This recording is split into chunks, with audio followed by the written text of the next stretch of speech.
प्रमद बर' बिथांनि दैदेननायाव जोंनि इउपिपिएल सरकारा आं सरकारखौनो इउपिपिएल सरकार होननो नागिरदों मानोना प्रमद बर' बिथाङा दिनै जोंनि इउपिपिएलनि सासे आफादगिरि आरो बिथाङानो हाइकामान्ड बिथांनि दैदेननाय सरकारा जादों। ओंखायनो जोंनि सरकारा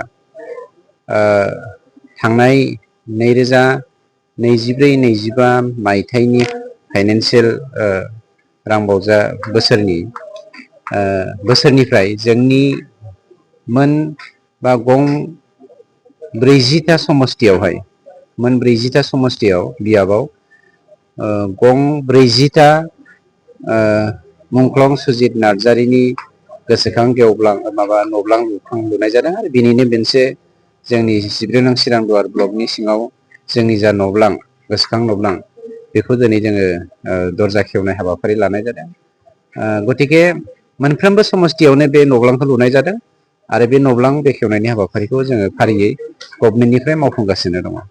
नोंथांनि हेंथा दोलोआ नोंथांखौ जेबो मावाखै होननानै सम बुंनायखौबो नुनो मोनबाय थादों, नाथाय नोंथांमोना गोबां खामानि दासिमाव मावगासिनो दं।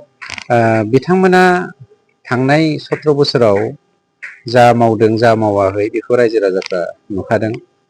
आं बुंलायनाङा बिथांमोननि दोलोनिफ्राय जाय मानसिफ्रा दिनै हाग्रामानि सोबख'नाय नासयनाय गादबनायखौ सहायनो हायैयाव हारिनि गेजेराव दाङाबाजि लाबोलायनायनि थाखाय आरो समाजावहाय मोनसे बिशृंखला थासारि सृष्टि खालामग्रानिफ्राय बारग'नो थाखाय बा हारिजों हारि गुबुन हारि बर' हारिनि गेजेराव सैलायै लाबोनायखौ सहायनो हायैनि थाखाय दिनै गोबां दैदेनगिरिफोरा बिपिएफखौ नागारनानै इउपिपिएल दोलोआव जयेन जाफैगासिनो दङ।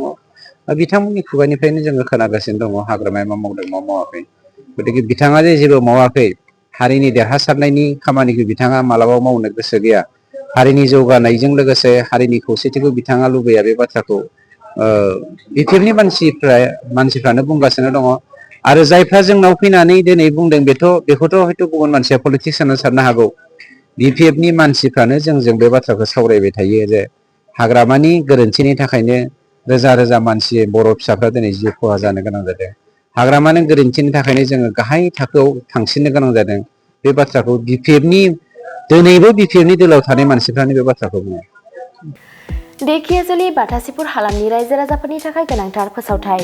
धेकियाजुलि बाथासिपुर हालामनि आबि सेन्टार साखाथियाव थानाय बर' बिजोंनि फरायसालि दानसोरां एकाडेमियाव 2025-2026 बोसोरनि थाखाय गोदानै फरायसाफोरनि मुं थिसननाया सोलिगासिनो दङ।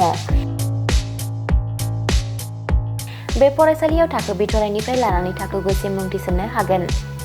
2020 मायथाइयाव गायसनजानाय बे दानसोरां एकाडेमियाव नोंथांमोनहा नांगौ रोखोमनि फोरोंथायनि खाबुफोरखौ मोननो हागोन, जेरै फराफारि फोरोंनायनि अनगायैबो कम्पिउटार सोलोंनाय, गेलेनाय, आलादा थाखो फोरोंनाय जेरै इंराजि आरो हिन्दी आयदानि सायावबो जर'खायै फोरोंथाय होनाय जायो। बेनि अनगायैबो हौवासा आरो हिन्जावसाफोरनि थाखाय आलादा आलादा हस्टेल थानायनिबो खाबु दङ। बेजों लोगोसेनो फरायनायाव उन जानानै थानाय एबा गोसोआव लाखिनो हायै फरायसाफोरखौ आलादायै फोरोंनायनिबो खाबु होनाय जादों। मख'नो गोनांदि बिथराइ थाखोनि मुं थिसननायखौ बेसेन लायालासे थिसननाय जादों। बेनिखायनो गोसो गुदुं दिथागिरि नोंथांमोनहा गाव गावनि गथ'फोरखौ दानसोरां एकाडेमियाव मुं थिसननो गोसो दङब्ला थिसननो हागोन। दानसोरां एकाडेमियाव मुं थिसननो थाखाय नोंथांमोनहा 977074575550 एबा 88764802118 जानबुं अनजिमायाव फोनांजाब खालामनानै सुलाद लानो हागोन।